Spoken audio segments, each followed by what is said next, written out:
শোনো লীলা, আমি তোমাকে আজকে পড়াবো। এই বিজ্ঞানগুলো আমাদেরকে পড়তে হয় কেন জানো? বিজ্ঞান হচ্ছে মানব দেহের জন্য যেমন প্রয়োজনীয়, তেমন সাংসারিক চলাফেরা, কার্যক্রম, স্যার, খাওয়া দাওয়া। হ্যাঁ বলো। আমার এইসব বিজ্ঞান টিজ্ঞান পড়তে ভালো লাগে না।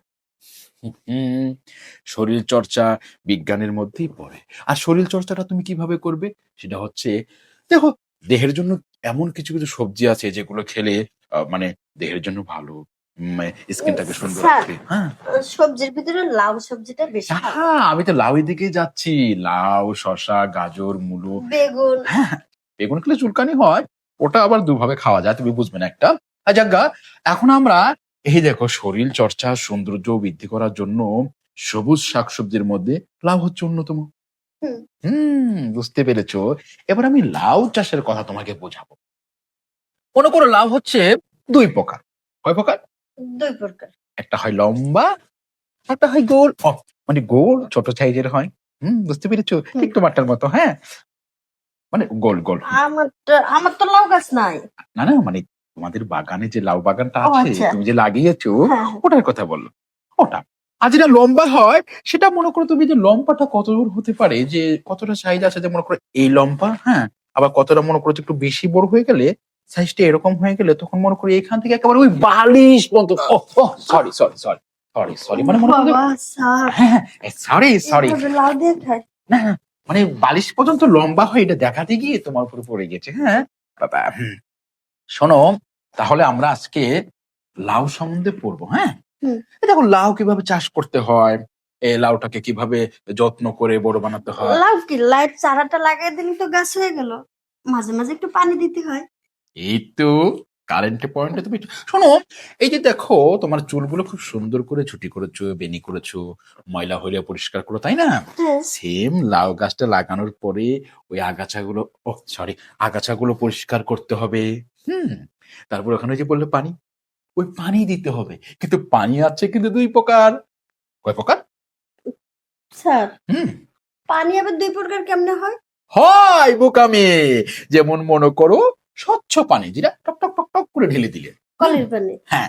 আর একটা হচ্ছে লবণাক্ত পানি, যেটা ঘষে ঘষে ঘষে ঘষে ঘষে বের করতে হয়। লবণ পানি ঘষে বের করে? বুঝলি? ওই পানি তো সমুদ্রে পাওয়া যায়। এই যে আমি তোমাকে বললাম, আধুনিক বিজ্ঞানী সেই লবণাক্ত পানিটা এখন সমুদ্রে যেতে হয় না।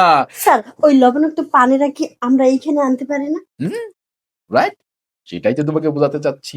মনে করি এই লবণাক্ত পানিটা এই আধুনিক বিজ্ঞান প্রযুক্তিতে এখন মানব দেহের ভিতরে আছে, এক জায়গা থেকে আরেক জায়গায় প্রবেশ করানো যায়। হুম, আমাদের শরীরে হুম, এটা তুমি আবার বের করা যায়? করা যায়। স্যার, তাহলে আমারটা বের করেন। তাহলে বইটাকে রেখে দিলাম। হুম, হুম, এই তো তুমি এবার পয়েন্টে এসেছো। এই পয়েন্টের উপর ভিত্তি করেই তোমাকে সাবজেক্ট নিয়ে এগোতে হবে। হুম, স্যার, কথা কম কাজ বেশি। আগে পানির দরকার, পানিটা বের করি। শোনো, তোমাকে আমি এই পানি আর কাগজ কলমে পড়াবো একেবারে প্র্যাকটিক্যালি, মানে দেহের সাথে দেহের স্পর্শ লাগিয়ে। এই বিজ্ঞান প্রযুক্তি কি বলে, যে মানব দেহের সাথে মানব দেহের একটা লাগালাগি, মানে আকর্ষণ বিকর্ষণ, আই মিন একটু ঘেঁষাঘেঁষি হবে। তারপর তুমি বুঝতে পারবে যে লাউ চাষের সেই লবণাক্ত পানি, আমরা কিন্তু লবণাক্ত পানির মধ্যে আছি, তাই না? হ্যাঁ, লাউ, লাউ চাষ এখন নাই। হ্যাঁ হ্যাঁ, এই লবণাক্ত পানিটা লাউ চাষের গোড়ায় দিতে পারলে লাউ অনেক বড় হবে, মানে একেবারে সাইজ অনেক বড় হবে। হুম, তার জন্য তোমাকে এই শুয়ে পড়তে হবে। শুয়ে? ওই যে বললাম, এবার প্র্যাকটিক্যালি তোমাকে বোঝাবো যে লবণ পানিটা কোনো ব্যাপার না, আপনি শুইতে বলছেন না। আমি আস্তে আস্তে আস্তে আস্তে শোবে। ও আবার আস্তে আচ্ছা। আস্তে আস্তে শোব, আস্তে আস্তে। এই আহ, ওঠো, ওঠো। স্যার, লবণ পানি যদি আরেকটু বেরোতো ভালো হতো।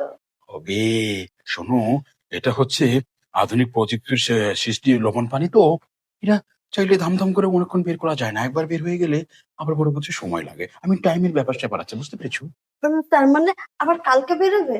হ্যাঁ, কিন্তু এই লবণ পানির কথা কাউকে বলবে না, শুধু বলবে আমরা লাউ চাষ নিয়ে কথা বলেছি এবং বিজ্ঞান প্রযুক্তি সম্মত। ওকে, ওকে। তাহলে আজকের পড়াটা কিন্তু আমাদের লাউ বাগানেই থাকলো। লবণ পানি কিন্তু মুখেও আনা যাবে না। আচ্ছা। হুম, হুম, দাগিয়ে দিলাম। লাউ চাষ, লাউ কয় প্রকার, স্যার কি কি, হ্যাঁ। এই যে লবণ পানি এটাকে এখন নিয়ে গাছের গোড়ায় দিব? পোকা, এটা তুমি ওয়াশরুমে গিয়ে হিসু করে দেবে, সব বেরিয়ে যাবে, তারপর স্বচ্ছ পানি দিয়ে ধুয়ে নিবে, বুঝতে পেরেছো? এই পানিটা বাথরুমের লাইন দিয়ে ময়লা টাঙ্কিতে যাবে, ময়লা টাঙ্কি থেকে জমিনে আসবে, জমিনে ছড়াবে, আর সেখান থেকে লাউ গাছের গোড়ায় যাবে। তোমার দেওয়া লাগবে না, আমি তো তোমার গোড়ায় দিয়ে দিয়েছি, তাই না? ঠিক আছে, আমি তাহলে এখন ওয়াশরুমে যাই। তুমি ওয়াশরুমে যাও, আমি বরং সেই দরজা দিয়ে বেরিয়ে যাচ্ছি। হ্যাঁ, তোমার আম্মুকে বলবে যে আজকে পড়া হয়ে গেছে, subject A B C D একেবারে ওকে করে দিয়েছি। এবিসিডি না, আরে না, লাউ চাষ। ওটাই এ থেকে জেড পর্যন্ত লাউ চাষের যত পরীক্ষা আছে সব দিয়ে দিয়েছি, সেটাকেই সংক্ষিপ্ত আকারে বলে এ বি সি ডি। ওকে, যাও যাও যাও। বাবা, লাউ চাষের কথা বলতে কি একেবারে আমরা চাষ করে দিয়েছি। অমৃত অমৃত, আমাকে পালাতে হবে।